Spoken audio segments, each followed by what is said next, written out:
មនុស្សយើងម្នាក់មាន4កើតចេញមកមានអីមានឋានៈមានតួនាទីមានភារកិច្ចហើយនឹងចុងក្រោយមានអីការទទួលខុសត្រូវ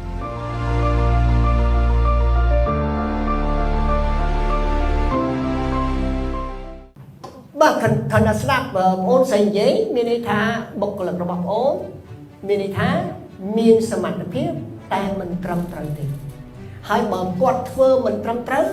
ឈប់និយាយអំពីល្អឈប់និយាយអំពីស្អាតបើអត់ត្រឹមត្រូវហើយខាន់ចប់គេលែងនិយាយអីទៀតហ្នឹងចឹងហ៎ប៉ុន្តែនៅពេលចឹងមកខ្ញុំចូលចាប្រយ័ត្នកន្លែងហ្នឹងអញ្ចឹងចម្លើយទៅបងអូនស្រីវិញថាហេតុអីបានគាត់អត់ភាពជាម្ចាស់គាត់អត់ទទួលខុសត្រូវអញ្ចឹងមកខ្ញុំថាគាត់អត់ស្គាល់ខ្លួនឯងផងហ្នឹងមនុស្សយើងម្នាក់មាន4កើតចេញមកមានអីមានឋានៈមានតួនាទី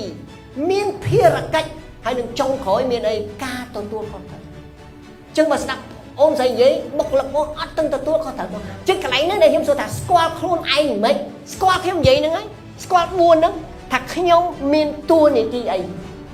ខ្ញុំមានឋានៈអីខ្ញុំមានភារកិច្ចអីហើយខ្ញុំមានការទទួលខុសត្រូវអីមាន4ហ្នឹងហើយបើអញ្ចឹងខ្ញុំឆ្លើយទៅមើលបើយើងអត់ស្គាល់4ហ្នឹងផងយើងទៅធ្វើអីកាបាទដូចម៉ោងនេះដែលលោកគ្រូលីហៅអញ្ជើញមកខ្ញុំទួថាឋានៈខ្ញុំជាអីឋានៈខ្ញុំជាសាស្ត្រាចារ្យតើខ្ញុំមកថ្ងៃហ្នឹងមានតួនាទីអីជាវាគ្មិនដើម្បីចែករំលែកលើប្រធានបទហ្នឹង